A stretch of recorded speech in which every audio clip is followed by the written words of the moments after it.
सावधान, आने वाले 9 दिनों धरती आग उगलेगी। घर से निकलने से पहले 100 बार सोचेंगे आप, क्योंकि शुरू होने वाला है नौ तपा। कब से क्या करें, क्या बिल्कुल ना करें, आज पूरी बात जानेंगे इस वीडियो पर। नमस्कार, मेरा नाम है शिवानी और आप देख रहे हैं एयर नाउ। नौ तपा मतलब 9 दिन का तप। नौ तपा सूर्य के रोहिणी नक्षत्र में प्रवेश के साथ ही नौ तपा की शुरुआत हो जाती है। इन 9 दिनों में सूर्य प्रचंड गर्मी फैलाते हैं।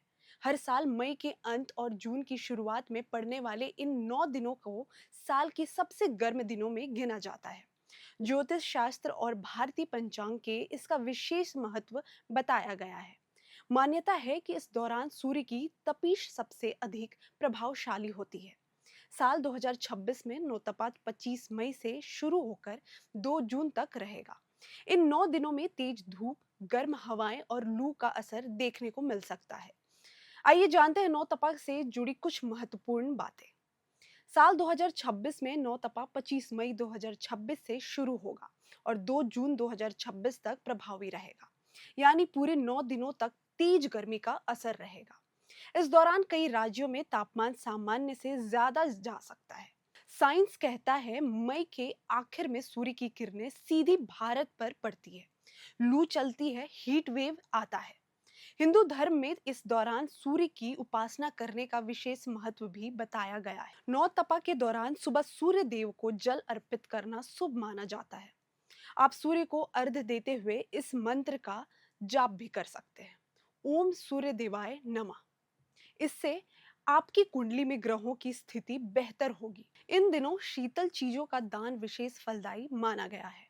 जरूरतमंद लोगों को पानी, छाता, तरबूज, बेल का शरबत, सत्तू और कपड़े दान करना शुभ माना जाता है। पक्षियों के लिए पानी रखना भी पुण्यदायक माना जाता है। नौ तपा के दौरान शरीर में पानी की कमी होने का खतरा ज्यादा रहता है, इसलिए ज्यादा पानी पीना चाहिए। दोपहर की तेज धूप से बचना चाहिए और हल्का भोजन करना बेहतर माना जाता है। ऐसे में आइए जानते हैं नौ तपा क्यों पड़ता है। वैज्ञानिकों के मुताबिक इस दौरान सूर्य कर्क रेखा के बेहद करीब आ जाता है। पृथ्वी पर सूर्य की किरणें सीधे पड़ती है, जिससे जमीन तेजी से गर्म हो जाती है। मई के आखिर और जून की शुरुआत में दिन बड़े और रातें छोटी हो जाती हैं। हर साल गर्मी का रिकॉर्ड टूट रहा है। 2026 में भी अप्रैल मई ने कई शहरों में 45 डिग्री सेल्सियस प्लस पार कर दिया। यही नहीं, भारत इस समय धरती का सबसे ज्यादा तपता हुआ देश बन गया है। रियल टाइम ग्लोबल तापमान रैंकिंग के मुताबिक दुनिया के टॉप 100 सबसे गर्म शहरों में 95 से 98 भारत के शहर हैं। वहीं AQI के लाइव रैंकिंग के अत्यधिक गर्मी के मामले में सभी 100 शहर भारत के ही रखे गए हैं। खास तौर में उत्तर प्रदेश, महाराष्ट्र के विदर्भ इलाके के, राजस्थान, तेलंगाना, उड़ीसा और छत्तीसगढ़ में गर्मी से हालात ज्यादा खराब है। नेचर पत्रिका में हाल ही में प्रकाशित एक रिसर्च के मुताबिक पिछले 2 दशकों में भारत में हीट वेव की तीव्रता और अवधि काफी बढ़ी है। रिसर्च में पाया गया कि गर्मी की हॉटस्पॉट अब नए इलाकों में फैल रहे हैं और अल नीनो जैसी मौसमी घटनाएं इसे और खराब कर रही हैं। हर साल अप्रैल मई शुरू होते ही गर्मी और लू परेशान करने लगती है। आंकड़ों के लिहाज से देखें तो हीट वेव के दिनों में ही 1961 से लेकर 2021 तक तकरीबन 2.5 दिन की बढ़ोतरी हो चुकी है। मौसम वैज्ञानिकों के मुताबिक आने वाले कुछ सालों में यह 12 से 18 दिन तक बढ़ सकती है। 2024 में दिल्ली के मुंगेशपुर में पारा 52.3 डिग्री सेल्सियस तक पहुंच गया था। आखिर बढ़ती तापमान का मुख्य कारण क्या है? क्यों भारत देश इतनी झुलस रही है? भारत में गर्मी बढ़ने की प्रमुख वजह भौगोलिक स्थिति है। दरअसल हमारा देश उष्णकटिबंधीय क्षेत्र में है। कर्क रेखा और मकर रेखा के बीच में पड़ने वाले हिस्से को ही उष्णकटिबंधीय क्षेत्र कहते हैं। यहाँ सूरज की किरणें ज्यादा सीधे पड़ती हैं, तापमान सामान्य से ज्यादा रहता है और मौसम में ठंडक कम रहती है। इसके अलावा उत्तर पश्चिम भारत, खासतौर से राजस्थान, हरियाणा और पंजाब में थार मरुस्थल है, जो गर्मियों में भीषण रूप से तप जाता है। यहीं से उठने वाली गर्म हवा लू बनकर पूरे भारत को झुलसा देती है।